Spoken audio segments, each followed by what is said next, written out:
Let's pretend that this isn't advice. And I'm Erin, and I'm not giving you advice.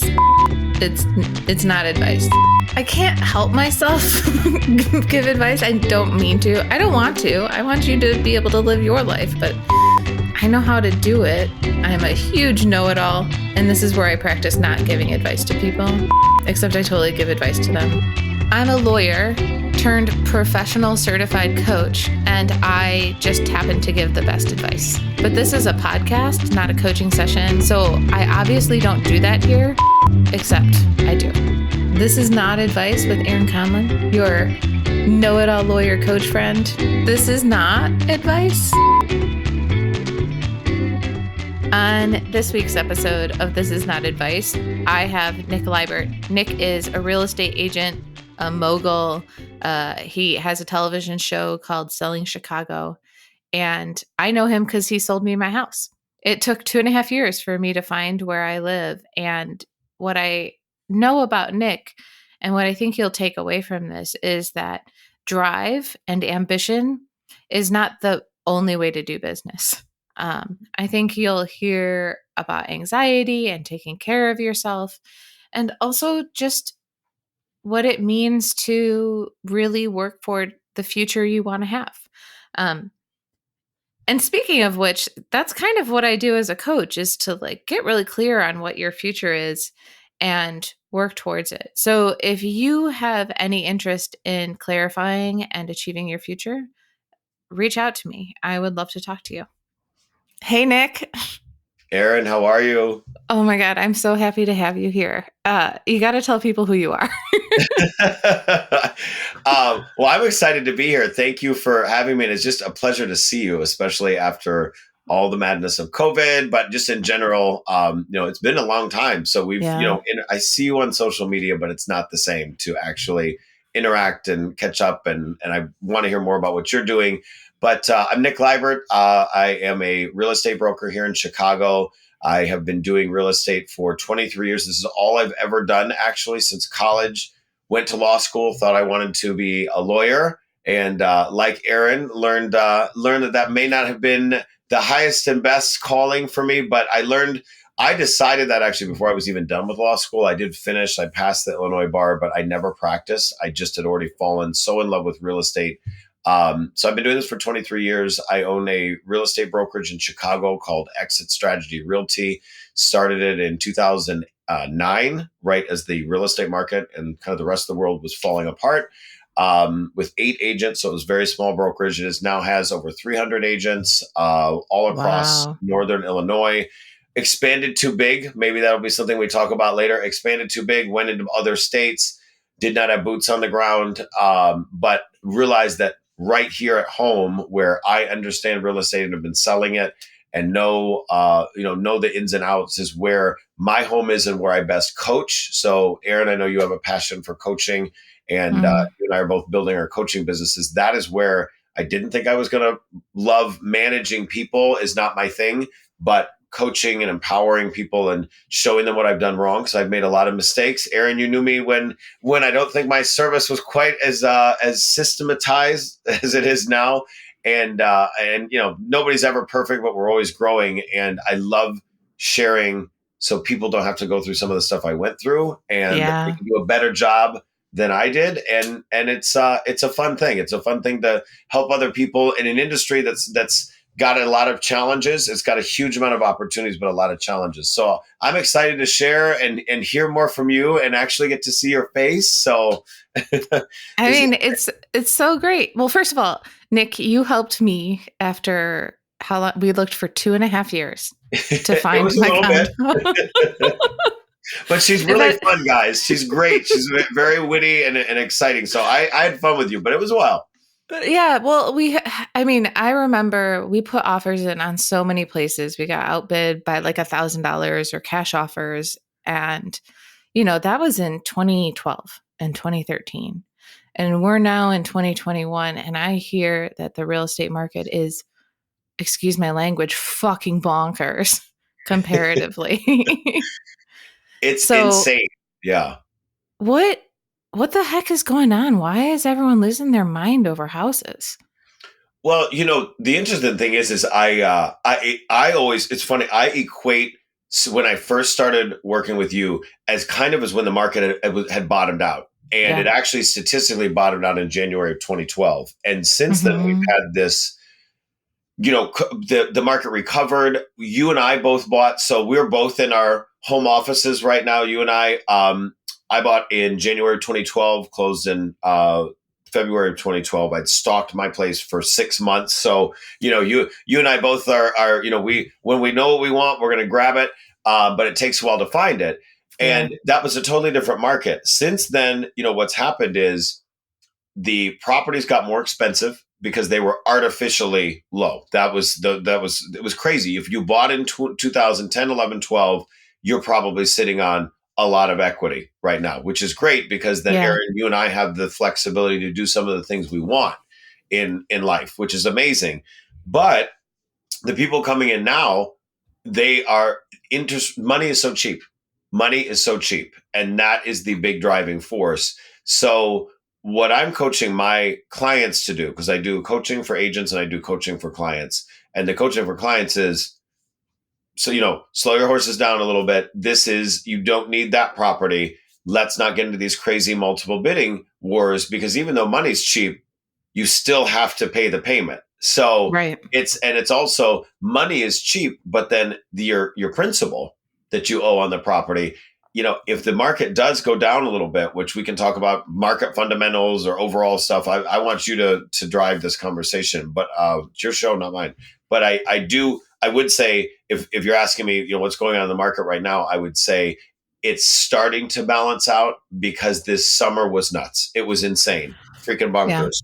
And I told my clients, I said, look, this is starting to smell a little bit like 2006 and 7, where the math didn't work anymore. Even with the record low interest rates, you go $20,000 over asking price to get a property.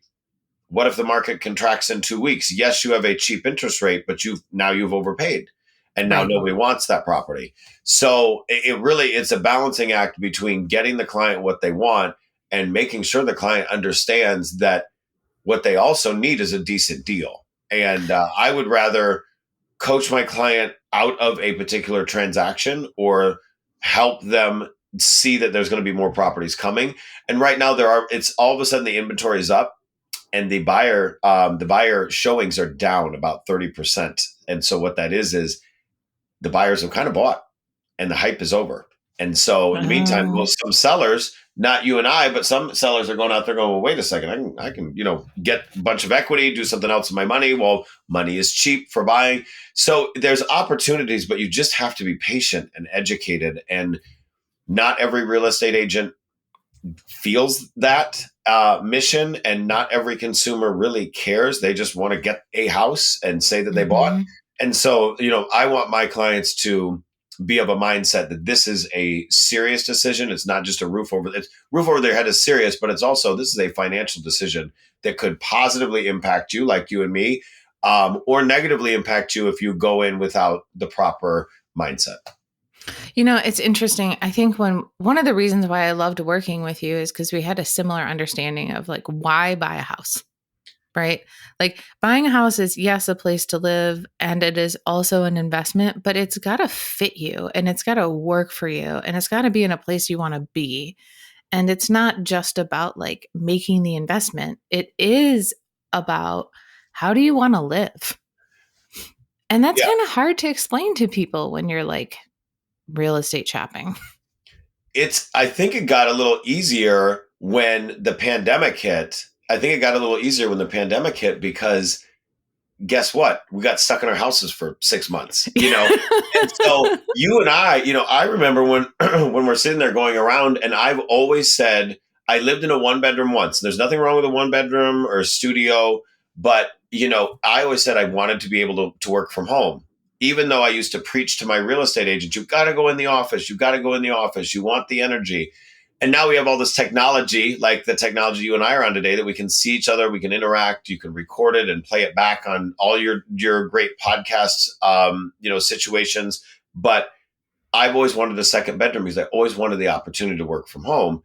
And here you and I are, you've got a recording studio in your house. And, when we work together, it's, I knew that you would use that space someday. It was important to you. Now everybody, I think, is more understanding. Yeah, I can fit in there, but what if I have to live in there? Because we do. Yeah. And I've had friends with sports injuries, they've been in car accidents where they're stuck in a room, for 6 months. I want my home to basically be everything I need. And so I want to be able to have that big dining room space for people.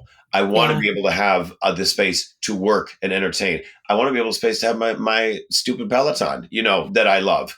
And no, it's not stupid. Pelotons are amazing. I love mine, but people make fun of me. I actually had on earlier a Peloton shirt. I'm like, I'm not going to advertise a brand today, but we did anyway accidentally. You don't need to spend that much money on a bike, but I love mine, and we're fans. But I would have not thought prior to the pandemic that I would have ever wanted to work out of my house. So the pandemic, I think, made other people a little bit more thoughtful and intentional in their home purchases, the way that you and I went into it with our own. And I wasn't as smart as you, Erin, that you knew what you wanted and you were very intentional about it. I've made some really great real estate purchases. This one that I live in is one of them. And I've made some really dumb ones over the years because I got almost like I was buying it for other people, like for the rush of buying. It was almost like a drug. And you get some investors that do that too, that your primary residence is all about you. And it's all about where you live because it's your home. The whole other side of the equation, I call that mattress money, because you're sleeping there. You're going to be basically over time accumulating money in that mattress if you keep paying down on the mortgage, and that you also, the property even just flatlines, hopefully appreciates. I always say I always say you can't say always appreciates, because we have had those dips. It's not a given, but over time you're paying down on that mortgage, and that property later on you can rent it out, you can sell it to someone else, you can will it to someone else, or you just continue to live there. So there's an exit strategy, pun intended, to all that. But then there's also the mindset for investors. There's some investors that are all about the numbers, the same way you and I were intentional about where we wanted to truly live, that it had to be great space that you could do a multitude of things with.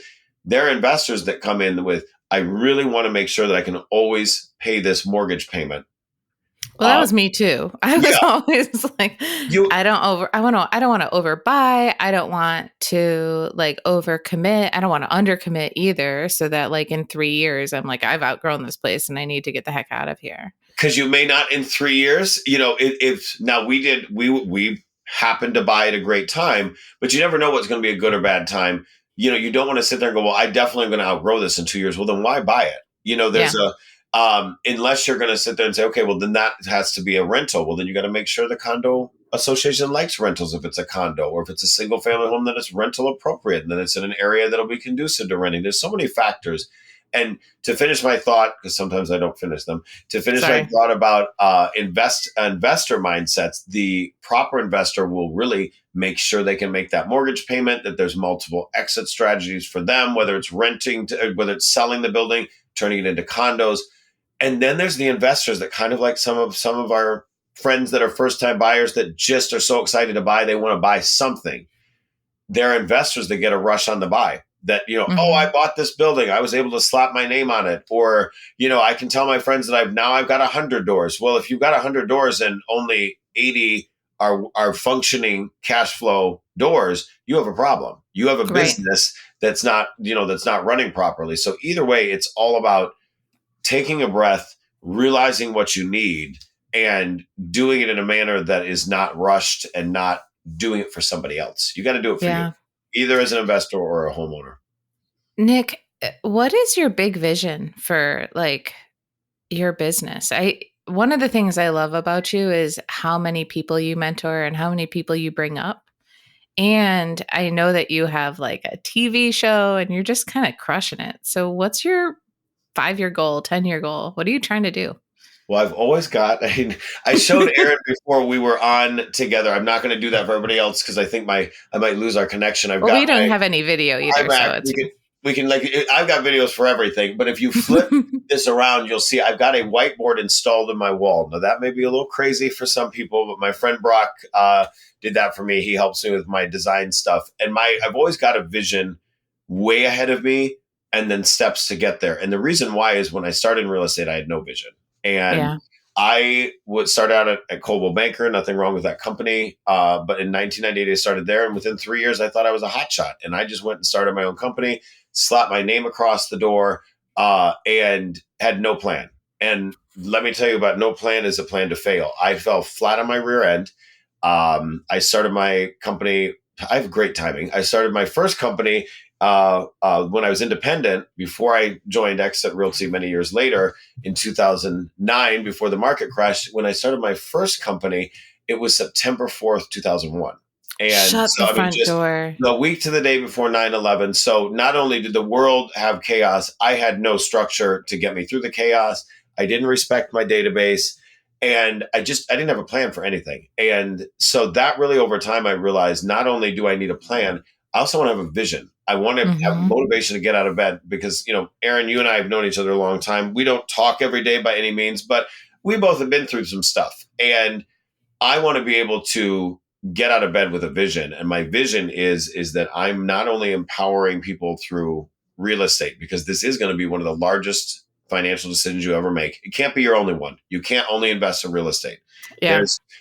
I see some social media posts from realtors, even some of my own at Exit Strategy. And I'm like, oh, guys, come on. It's not the only, it is a great thing. It is absolutely has to be part of your portfolio, but you can't trash stocks and bonds. That's a whole different part of your portfolio. And my vision is that it's beyond real estate, is that it's kind of an overall betterment company, is that I want to continue to do what we do monthly, which is we have 4 key focus areas for consumers. Mm-hmm. It's the same ones for my agents. It's not only real estate, that's an obvious one, but health and wellness, personal finance, charity and community, so that we're giving back to the community. I've had a great 2 years. Believe it or not, the pandemic for some of us in real estate was our best 2 years ever. Yeah. And so as shocking as it was, because at the beginning of the pandemic, I sat on the floor of this condo and I cried because I'm like, I'm not doing another 2009, 10, 11. I can't do that. But I had a plan and I had a vision. And so my vision is that other people can build a business plan, can through these events get some credit coaching, get better health, get better fitness, that we're all just trying to, I've got a saying, it's not my saying, but I say it a lot, probably too much. Rising tides lift all boats. I say that all the time. I believe it. Well, what I really appreciate about your vision and what I know about you is that you're not actually about making money. For your clients, you're about building wealth and building stability and building a life. And that's what I hear in this, like financial well-being, physical well-being, spiritual well-being. How do you take care of yourself? Well, that's still a work in progress. I always love if I'm talking with somebody and we end up doing something that goes live and goes somewhere, I share it. So my friends are going to hear this, but yeah, you need more sleep. But so I want to actually finish the idea, the 5-10 year vision. Sorry. For me. No. I kind of trailed off there into my whiteboards and all that madness. Is that I want to do a entrepreneur center. Is that I'm going to call it Exit Campus, but it's really going to be a life campus. Is that you can come in. I got my current real estate space in 2011. And it's great space. We've been there 10 years. We have 2 more years on the lease. It's just I've outgrown that space. I've bought a bunch of property since then. I should own my office building, but I want to build something or buy something and turn it into a entrepreneur center where, yes, it's my real estate brokerage, but also you can come in, you can take a yoga class, you can take an entrepreneurial class, you can, have a coffee and sit and talk to us. And we could probably repurpose our space now to do that, but it's not really 100% what I want. I want a great event space because I want it to be what we're doing online with these Zooms that we've done. Even before COVID, we were doing live events. And then in COVID, we dove into the Zooms and we're very consistent monthly with them. I feel like I want to bring the fun back to that, but also the community aspect of it where you can walk in off the street and do that. And so that's my long-term vision, is that you look back and you say, okay, Nick and his team helped me do X, Y, Z, because it is a relationship. And I always had such a great rapport with my friends and with people like you that I was like-minded with. And it's like, I want to help you and I want to have fun and I want to, enjoy watching you grow, like watching you, those of you that are on her podcast and things regularly, her story, watching you leave something that you were very successful at, that the world would say you were a success, but was not making you happy, into something that does, that brought me joy. And I hadn't seen you in years. I like those type of relationships. I used to pay for leads. Zillow, places like that. Nothing wrong with those companies at all. That's a model. But if you're going to pay for leads, you still have to like the people. And wait, hold on. That's a model is now my favorite. Like that's a model. and I have agents that work for me that pay for leads. And I always tell them, I will continue to take leads wherever they come from. But the funny thing is, I just can almost feel it when somebody gets in my car the first time, whether this is going to be a fit. And in a long-term fit, I can tell you how to buy real estate, and I can coach you and hear what you need, and I can show you the properties or sell your property for you. But there's just a natural affiliation with certain people you're of a like mindset with. You don't always know that day one in the car. I shouldn't say it that way, but you do get a vibe. And I got that vibe with you. I get that vibe with a lot of my clients. And when you're building relationships, they're probably in relationship with like-minded people. So it's dumb. It's bad business to not care about your clients. It's bad business to sell them a house and disappear, or only be about the money. I always understood that from my friends. I always thought I was a pretty decent friend, but it did not always translate into my real estate business. And I realized, why are certain people just joyful clients that send me more clients, and that I love this side of my business? This side of my business kind of sucks, and I'm not great at it. And I don't, you can just tell, if you slid my reviews into two categories, you'd realize, oh, these are the people in my sphere, and these are the people that I paid to play with. Something's wrong here. And it's me. It's not the lead source. It's not Zillow. It's a model. But it's, what? I treated those people different because I didn't have anything in common with them. And I didn't. There's probably something in those four pillars: health, wellness, personal finance, charity, community, and of course, real estate, that you're going to play well with somebody in. So you've got, I sat there with those pillars and I'm like, there's got to be something for almost all of my clients in there. There's one or two people that are just difficult, but that's all of us have difficult people in our lives. But it's been a mindset shift. But anyway, that's my long-term vision. An entrepreneurial center, something that brings people together to be a betterment. And yeah, real estate's involved, but it's rising tides lift all boats in all areas of your life. It can't just be about you and your pocketbook. I'll come facilitate a workshop for you guys when you have that open. I would love that. Please do. Yeah. Well, I asked you a question about well-being, but I kind of want to get back to this thing that I keep picking up on. So this podcast is called This Is Not Advice. And mostly that's because I'm a fucking know-it-all and I tell people what to do all the time. I kind of do sometimes too. Yeah. Well, you keep talking about like coaching your clients and coaching your agents. What's the difference between coaching and advice for you? So I think coaching and advice, so the way my method of coaching is, I've been doing this for 23 years and I've been on the earth for 43 years at this point, 43 and a half. Mm-hmm. And I've lived a lot in that time. I've had a lot of fun and I've had a lot of misery, and I've just done some stupid things. And some of them were, I heard someone tell me the right thing to do. My mom was a great money coach. I did nothing that she said for years. And now that it's like, wow, she was right. She's still right 20 years after she told me this stuff. There are things that I did that I don't want anyone else to experience.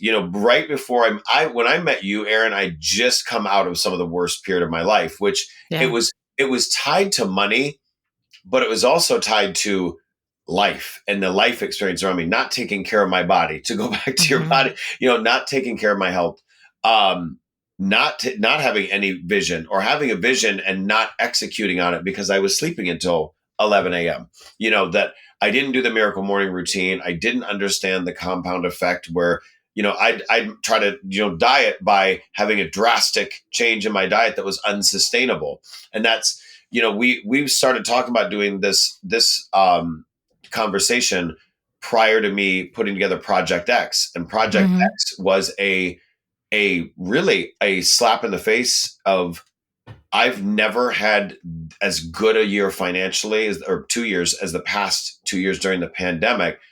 Sales were way up. My profit was way up. But I was miserable.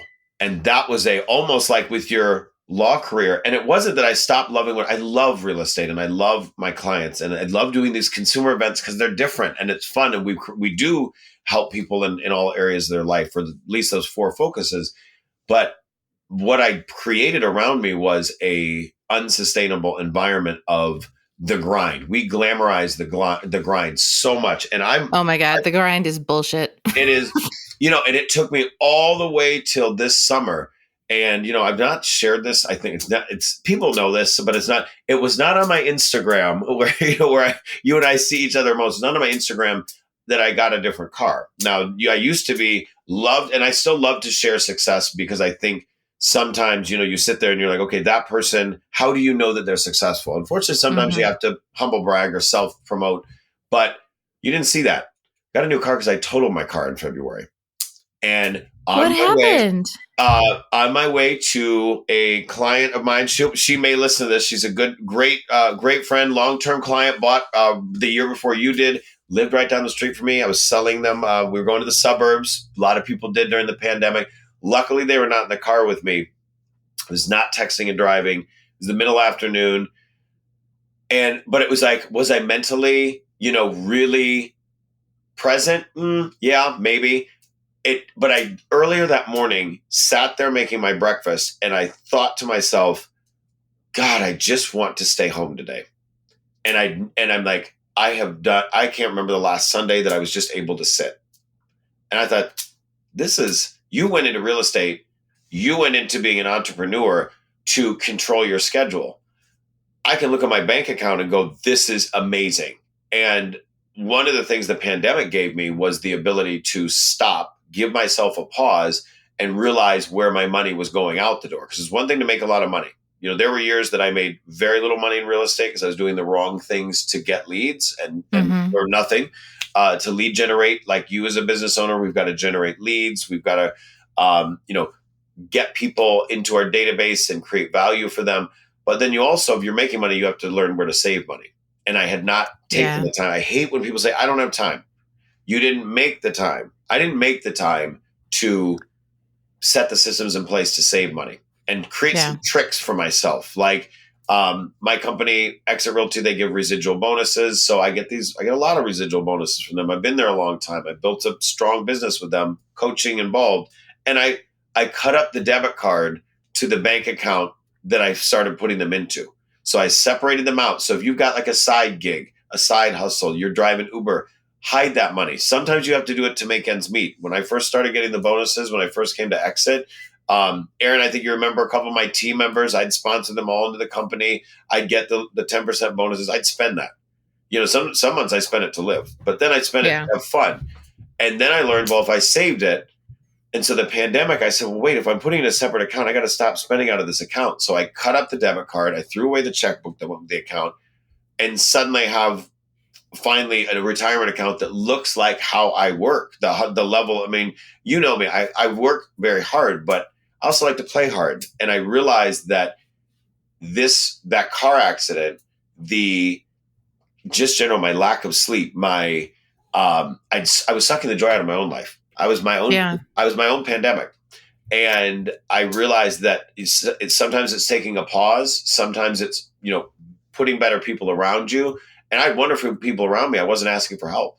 I wasn't leveraging the tools, the technology around me. I didn't make the time to think what I wanted. For the first time in my life, I looked at one of my whiteboards as my vision board. And I looked at it after the accident. I realized I have checked off so much on this board lately. Great. But what's next? Right. I realized, my God, you're running without a vision. You idiot. You preach all day. Be watch, nicer to my watch 12 friend of Nick. watch 12 of my videos about vision. I'd run out of vision. And Yeah. I was at the end of the tarmac, and jets were, the engines were full on. And it was a wake up call. It was a moment. And so, for me, being, in this health and wellness focus, I'm running the London Marathon next weekend. I'm so excited about it. But You are? yes, but I did it this time in a different way. It's not about the time, it's about the experience, and it's about looking at, I've never been to London except for a layover, and just so I'd never left the airport. That doesn't count. I'm doing it to explore, to see. I am doing it with a charity, but it's also, I'm not going to break my body to do it. If I finish, I'll be excited. I want to finish, but I'm not going to break my body. I'm not going to break my body to do certain things because I'm not getting any younger. And it's a terrible example for the people around me. The grind, as you and I, but you said that you've got to work hard, but you have to make it sustainable. And so Project X is all about sustainability in your business and in your life. It sounds like that car accident was, so I love Oprah. Two things. One, Oprah has as many hours in the day as you and I have. So whenever somebody says, I don't have time, I like to remind them we have as much time as Oprah and Beyonce and then people will be like, but they have help. True, they have more money and they have help, but that doesn't mean that like the excuse of time is necessarily a true factual excuse. Two, Oprah has this thing where she talks about the universe talking to you. And she's like, at first it'll be a little whisper, and then it'll be a tap on the shoulder, and then it'll be like a brick upside the head. It sounds like that car accident was a brick upside the head. Yeah. You have to hit me upside the head with a brick, or, total your car, or almost go bankrupt to make me wake up. And it's not one of my best traits, is because I do have a long-term vision. I have a passion.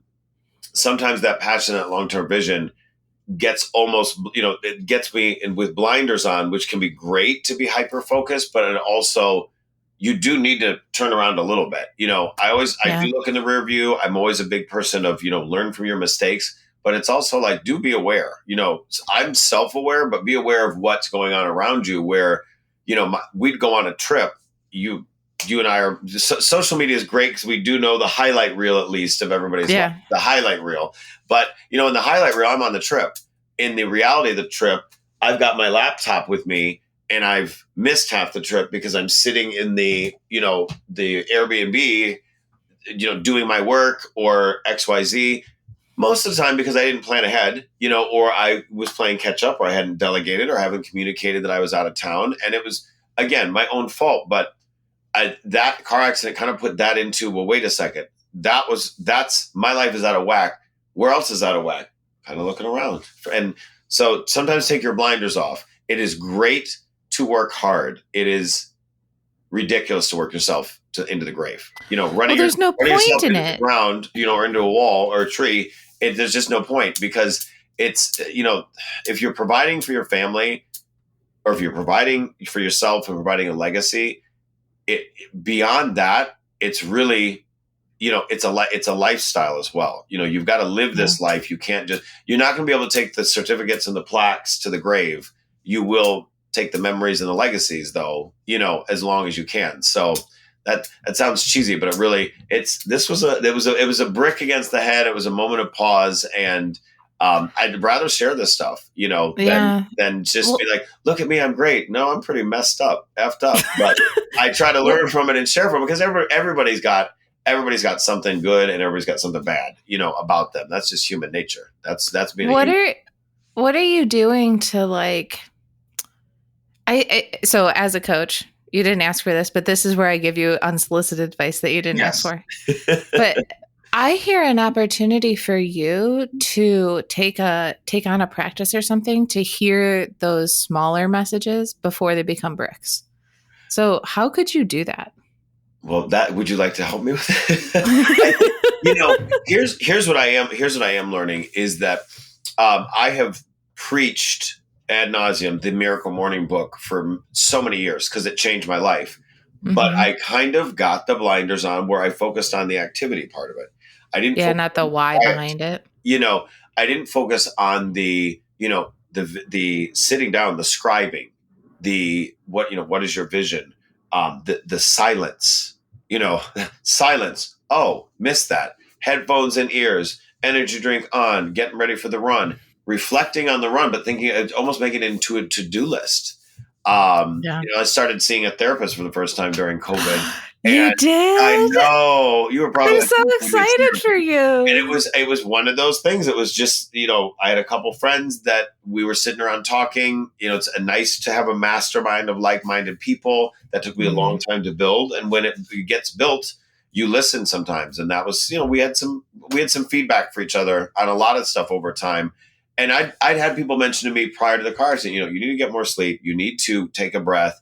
And so what I'm learning, Erin, to talk about the practice of it is sitting, before my call with you just now, I did do a coaching for my agents Sunday morning. But before that, I sat on my roof deck.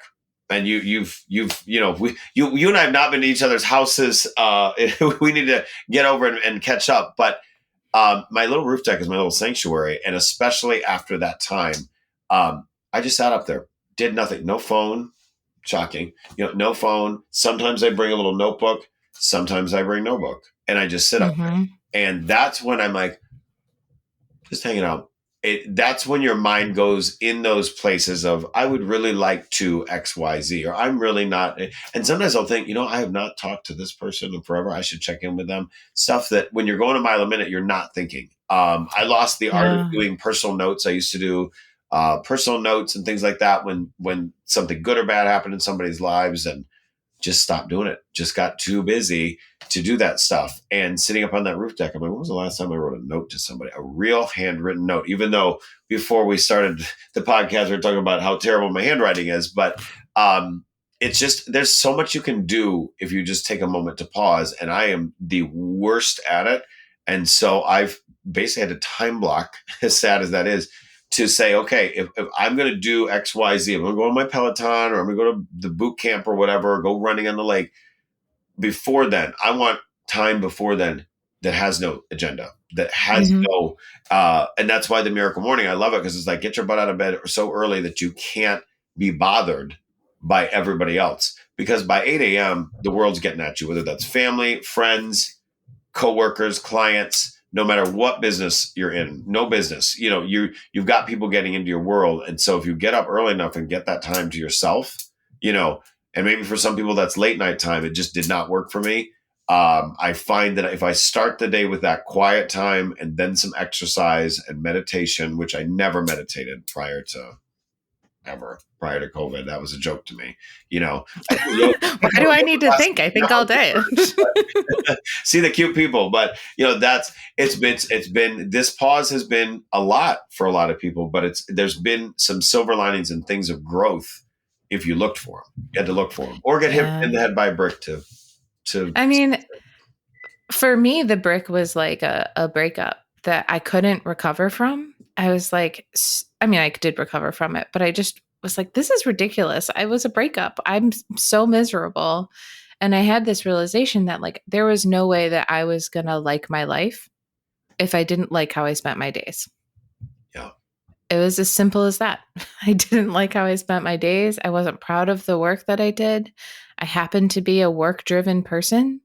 And so it was really important for me to change that, because if I didn't change that, I'd go through the rest of my life trying to fill that like void of purpose or a sense of self or whatever it was. So that was my brick upside the head.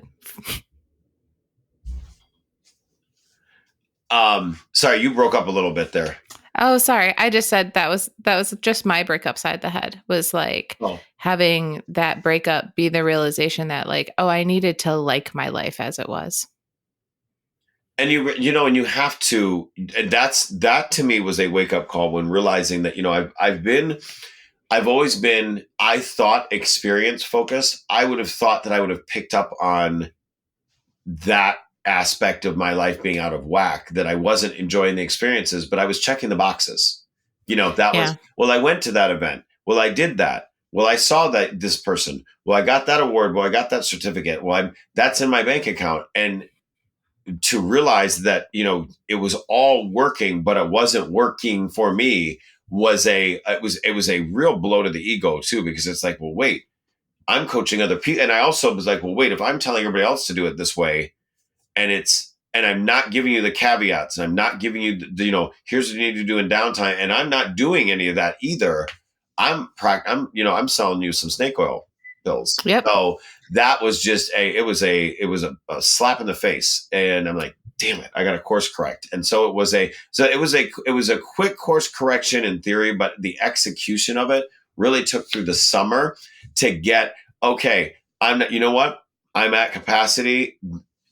You're very nice. I don't know you that well. You're going to have to go to one of my team members. You're going to get referred out. Or this is an event I don't need to go to. This is it was, I think we all got, whether you had a great year financially, a terrible year financially, we all got let out of, our homes in May of this year of 2021. And I saw people just go rampant, that they were at every bar, every club, every event, every sporting thing they could get into, every concert. And I just, I'd already been through my little February incident, and I'm going, I don't know. So the first couple of weeks, I went on the boats, I did this, I did that. And then I'm like, okay, my flowers on my rooftop look wilted because I haven't paid attention. I haven't been on my roof. That's a warning sign. That's telling me I'm out of whack. What is it that tells you that you're out of whack? What is your warning sign to you? Mine, as silly as it sounds, is my plants. I've got an indoor, I'm a plant nerd, plant dad. So I've got indoor plants and I got outdoor plants. And it's just, I can always tell when I'm like, these things they need some attention. I love them. That means that I'm not present in my own space. If I'm not present in my own space, that probably means I'm spending too much time in another space. So mine is food. If I realize that most of my meals are takeout, or I order Thai food or whatever for 3 days rather than a single Thai meal, then I know, oh, I'm working too much, or I'm trying to skip steps or whatever in my well-being. And I think the second thing is my screen usage on my phone. That if I get that weekly reminder and it's a number I am ashamed of, I'm like, time to chill out, dude. Yeah. And then, and I'm also realizing it's unreturned. You can't return all calls and all messages. I mean, business, I try to, but I do in business, but you want to be responsive to people. And if you've overextended yourself, you have too many incoming things too. There's certain, I love social media. It's great for my business. It's great for personal stuff, but there's a limit to how many venues I can be on and how many times I can do X, Y, Z. And there's just some days I don't want to do any of it. And, giving yourself a day off, a true day off, doesn't mean filling it. If I need a day off, I need a day off. And that doesn't mean going from working 19 hours to going and sitting at a bar or, with 20 friends. And sometimes it's just, you need to be off, you need to be with yourself. And that was a gift of the pandemic that I did not appreciate till I realized that was what was missing, was that, that downtime, the cooking yourself a meal, a quality meal. I can tell, and I could tell in other people. How I didn't see it in myself just blows my mind. I can tell when people are, maybe they're doing the physical activity that they need to do, or they're doing the work to be successful, but their life is out of whack by the way, by their sleeping patterns, by their food patterns, by their overall quality, what are your relationships with your family and that kind of stuff. And that's not, to say that we all been, I haven't spoken to my dad in 25 years. So don't think I'm judging people that are not, tight with their family. But if you have a family member that you are tight with, or you say you are, and they're sick or something like that, and you're not in communication with them. I was guilty of that with my mom. I'm like, oh boy, it's been weeks. She's older. She's not in the best of health. Send her a text, pick up the phone, go visit. if you can't schedule that time for someone that's important, if they're not important to you, then don't schedule time with them. But if there's a Right. person in your life that's important and you can't get time, the summer I was sitting there going, I can't even schedule a date. This is madness. This is just, looking back on my schedule, I was like, that's crazy. So I really had to reevaluate you. And sometimes that means you have to say no. It's a lot of times that means you have to say no. No. I had a friend that had a great quote to me when I was starting to do the Project X stuff. I said, well, these systems are going to be in place. So I have to do less and that I can just do more with less. And he goes, okay, that's great. Do more with less. And he's a project manager, very, very successful project manager. He goes, here's what you can't do then. And he goes with me on all these group trips. He's like, here's what you can't do then. You can't create this system that's great and take things off your plate and then put something new on your plate to get some more affirmation, or, you can't, if you want something off your plate, you can't put something new on it. You Right. can't, if you're telling us that you don't have the quality of life you want, and so you do something to get a better quality of life, you can't add something else in that's going to take away from that's. If the plate was heavy and it's too heavy and you take something off it, you can't reach in and get it and put another thing on it. And I've been realizing that in some of my coaching to my real estate agents. I'm realizing, that I'm saying, okay, you're paying for leads, but you get so busy or you're unstructured and you're not responding to them. If you fix this problem, you can't add a new problem in. You can only add things in and add value, not take away. And that requires the time, making the time to evaluate and to pause to see it. If you're working on your business, there's a difference between on your business and in your business, and on your life versus in your life. If you're in your life constantly and you don't sit back and think on your life. And that's what I was doing. I was in my business. I was on my business, but I was not on my life. I was in it, but I wasn't on it from a bird's eye view. And I think a lot of that comes back to, we have our stated commitments. Like your commitment is to building your business. And then there's the unstated commitment, the thing that actually drives your actions. And it sounds like some of the unstated commitments were to external validation. Yeah. Or the next thing, or like business expansion, not necessarily personal expansion or well-being. But if you choose from a commitment of well-being, the conversation's totally different. It's that's you hit the nail on the head. It's you've got to figure out what drives you, and you becoming more self-aware and being honest about that. I'm one of these people that if you give me applause, I'm going to love it. And so, you kind of, everybody's got their thing. Is it you winning? Some people, they want the win. Some people, they want the applause. Some people, they want stability. It depends on what feeds you. And, for me, I'm a high I personality. If you've ever taken the DISC test, Tony Robbins, they've got a free one. I was eye-opening to me to sit back and go, am I opening new offices to get applause, or am I opening it because it will be a benefit to me in the community? How am I going to stretch myself? Are these areas I even understand the contracts in? Do I know these areas? I technically am licensed here. Do I want to be there? That was a big thing. When on my LinkedIn, I just wrote this. You have good timing, unlike me, Erin. I just wrote this, and it was a hint of the car accident. And I was like, I saved this for you. I didn't think we'd go there, but I saved this for you. But I wrote about taking on too much. And, where do you really want to be? And where I didn't want to be was driving 2 hours to get to a showing in an area that, it's a beautiful area. I love Southwest Michigan, but I didn't want to be there anymore. I wanted to be in Southwest Michigan to go enjoy a beautiful meal, to go look at boats, to go sit at the beach, not to sell houses slammed back to back and then drive an hour and a half or 2 hours home. This is a total assertion, but it sounds like you tried to open an office so that you had a reason to be where you actually wanted to be, that had a purpose, rather than just like the reason being, I want to hang out in New Buffalo. Yeah. I I opened it, several reasons, and that's sorry if you ever worked with me in New Buffalo. We had a good run, and I merged in with a friend up there, and I sold my Indiana office to a wonderful friend, and she's doing amazing with it. She's doing Mm-hmm. 10 times what I did with it because she's boots on the ground and passionate about it. My Chicago offices and our local Chicagoland community, I understand the market. I love it. I can drive to it easy. It's touchable. It's relatable, and it's sustainable. And if Yeah. you're going to expand, you have to expand with people around you. And I didn't take the time to build. And so Northwest Indiana was a natural expansion for me, except I got so busy here and so good. I will give myself that. I got so good here with systems and with people that I should have just let that be somebody else. But I Yeah. wanted the applause of an expansion, thought that the applause would eventually bring money. In reality, same way with Southwest Michigan. And the sad thing was, yeah, I thought, wow, I love this area. I would love to come up here and have fun. I would go up there and I almost didn't want to see the restaurants I couldn't go to because I was working and then had to go back home and then deal with the at home stuff that I'd lost 2 hours each way of drive time to get to.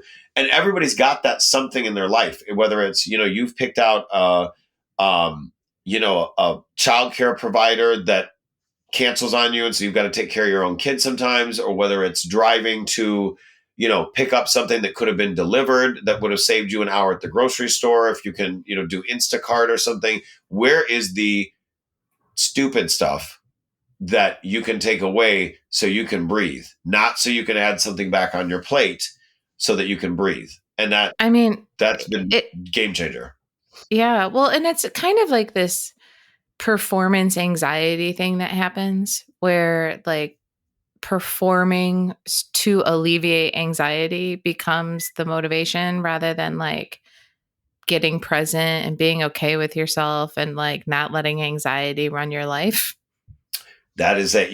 Anxiety was a term that I had no respect for until the pandemic. You let yourself have anxiety. Oh wow, yeah. This is a real thing, and that was another COVID. I wouldn't call it a silver lining. It was a lining of some sort.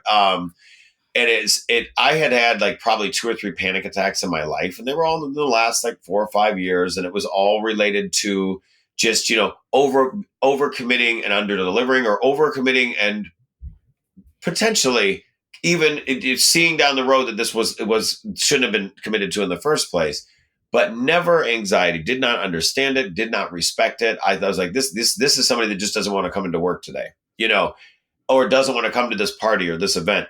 I just never understood it, and then I got it, and I'm like, wow. And now the more that I've taken the pause to understand it, I'm like, I wonder if I had it a lot earlier, and that was why it took 9 glasses of wine to get through a night, at an event. And I'm like, maybe you had anxiety a lot earlier, and maybe a lot more people, what are the triggers for it? Mine is overcommitting and then overthinking. And, how do you take a step back from that? And how are you okay with, how do you make the time to even figure some of this stuff out? Do you need help talking about that, and Yeah. unwrapping that, unpacking that baggage? Well, I think kind of what we're dancing around here is like how to be a person who grows and expands and has a business, and also recognize that you're a person and take care of yourself, and like what's actually running the show. Because so often the things that we don't want to admit about ourselves are probably running the show because we're just ignoring it.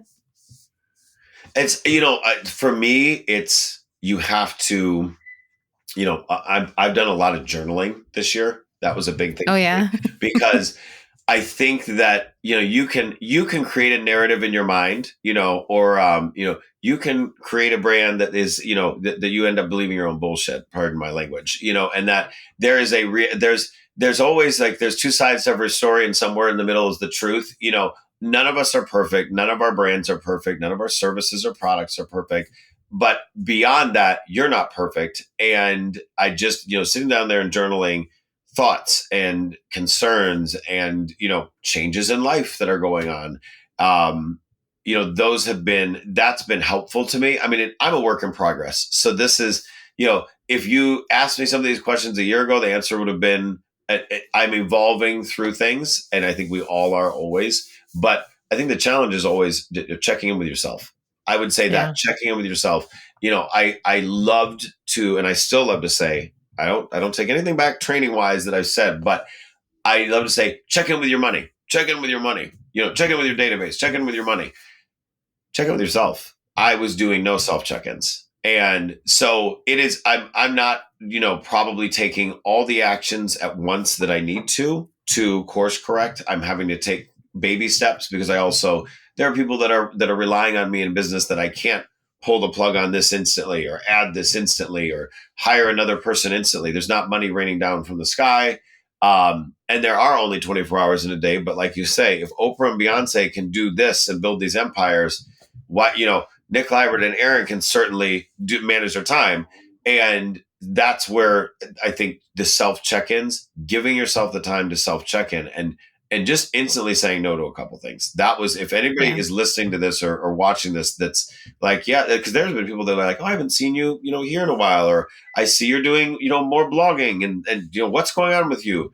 And like, I just said no to a couple things. I just had to take a pause and, maybe it's a day off for yourself to whiteboard, to journal. Those have been my big things. I've always whiteboarded, but the whiteboarding now is also about life.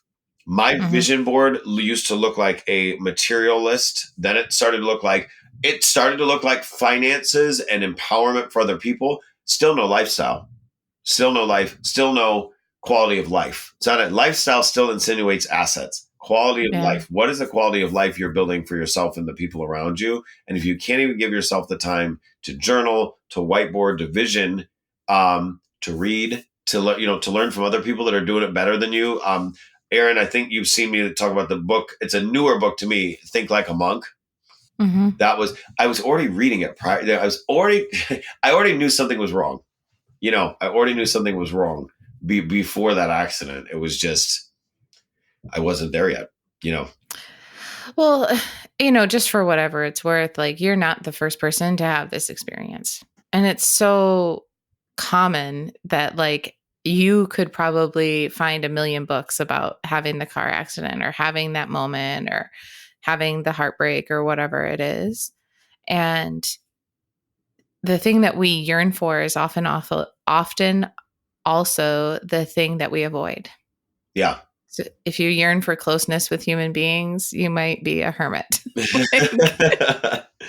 It's a human nature is a weird, you just have to, I think you have to be honest with yourself. And sometimes it takes other people, talking to other people. To me, sitting there and showing my friend the white paper for Project X. I was proudly typing it out and, telling them about it. And I have a couple other friends that are great in branding and in HR and in business building and finance and, all these great people. The one that sits there and really says the one sentence they need, well, if you take something off your plate, you can't put something else back on. That's pointless. I'm like, I like your friend. I have some good people. That's a good people. And that is another thing that's been very helpful through this process is, masterminding with people. Some of them are online. Some of them I've never met, and other ones are people that I sit around and talk about, regular stuff and have fun with. But the mastermind, and that's why I'm excited to kind of get more in relation with you as your coaching business expands and builds, because I've always gotten a great rapport with you. And I always knew that you and I had a good vibe and we had some of the same values, but it's like, now that you and I are both manifesting them and growing, and, the pandemic was a big shock for everybody, but I think both of us are taking something out of it, and it's good. And mine will be, this journey is ongoing for me. And, I can't wait to check back in, hopefully, and see where we're at and what we're learning and growing on. I mean, we're not losing touch, don't worry, but we're kind of wrapping up. And before we do, I have two questions I try to ask everybody. One is, what is the worst advice you've ever gotten? God, because I love talking about the advice that was great. The worst advice. Oh my God. I've got to think about that one for a second. Give me the second question and I'll come back Nope. to that. No, you come back to the bad advice. Yeah, I can't because I'm trying to, I honestly, I probably, if I hear something that didn't work in hindsight, I mean, I sit there and love to talk about the stuff that has worked. I mean, my own advice, honestly, my own actions were the worst advice. I mean, I think, was it advice or was it more, people showing me by action? Well, yeah, let me put it to you this way. I have a friend, let's call it that. I've had several people around me in the way that they do business or the way they treat people in their personal lives that made it clear that even relationships are transactions. Everything is transactional. Mm. And this, I'm gonna say it this way. He said it pretty close to this. I had a guy look at me, and he made fun of me that I do the events and all this other stuff, and I've been doing them, and they've been working for years. But it still rattled me for a second. He goes, "You're ridiculous." He's like, you're running a fraternity over there with all your friends and all your agents, and you hang out together too much. He goes, my business is wonderful. I can close the door at night and I don't have to pick up the phone. It's 9 to 5. I'm transactional. Everything in life is transactional. And I got to tell you, being the jerk I am, I go on his Instagram and I go everywhere else and I'm like, you look miserable. And this guy pays for all his leads churn and burn. And this was, a while ago. And then it ended up that, we had a conversation recently and the pandemic killed his business. His business was down 70% and mine was up 50%, 2019 to 2020 and 2020 to 21 and up another 50%. And I'm spending less than ever. Yeah.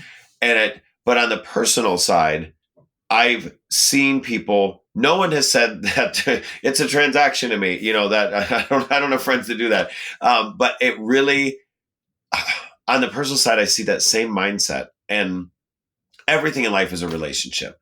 I've learned that over time that my vendors, my mortgage lenders, that's a relationship. If you're not asking them what's going on in their personal life, if you're not checking in with them in general, and not have it be not. At this point, I don't expect anything out of you by being a good person and vice versa. I think that good things, it's the law of attraction. It's good things will come, but it's not going to necessarily be point A to point B. It's an overall vibe. It's an energy. And that was a learned trait for me. I didn't pop out positive Polly, and just trying to love on everybody and help everybody out. I just over the years realized the relationships that I did have were good. Some self-awareness, some self-evaluation at times. The relationships I had were good, operated differently. And they weren't transactional. And there are people that are transactional in their personal life, whether it's sex, whether it's fun, whether, everything has to be this. I need this from you in order to do this for you. And I'm like, I'm just not that good at math. And so, life is not about transactions. It's about experiences. And if you can find some good people to do them with, you'll probably end up making some money together. You'll probably end up helping each other out on a personal level. Some of my favorite, experiences with clients that have turned into friends, have been us helping each other out on a personal level. Nothing to do with real estate or what they do primarily either. I've had people help me out of binds and vice versa. And just personal stuff, that surprised me. It surprised me. But yeah, life is not a transaction at all. That is some terrible, terrible advice from that dude. and I'm sorry that he's so miserable. And I'm not surprised by that. Like, as you said, everything is relationship. Yeah. So the last question that I have, which I think your answer is going to be very interesting. How will you know when you've succeeded? Ooh. How will I know? Well, I will know this much is it's not going to be a dollar amount anymore. It's not going to be a dollar amount anymore. My vision board still absolutely has some numbers up there because I do like to track things. I like to track things, but it will be, I think it's going to be, honestly, it'll probably be when I'm dead. I think that sounds so, it will be, I will start to feel like it will be the impact on other people.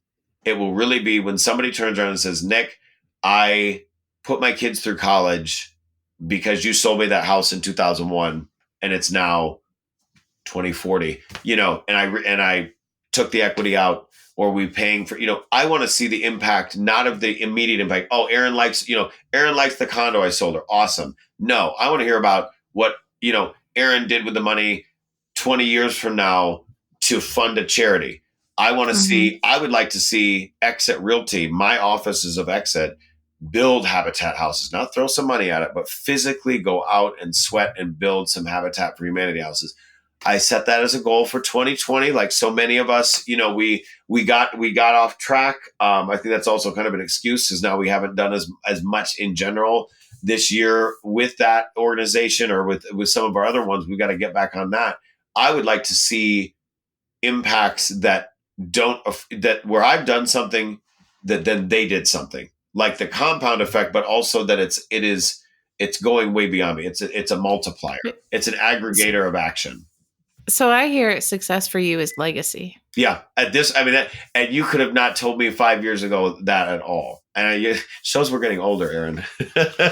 Or mature, or have gone through therapy, or willing to do a little bit of evaluation. Legacy. And I want it to be enjoyable for me to an extent. I love to work.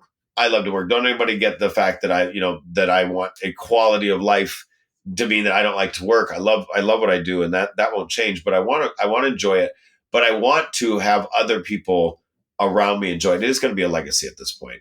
I'm not saying I've made all the money I need. I would, this condo could use several upgrades right now, and it's getting only some of them, but it really is about, at the end of the day, you can't take it with you.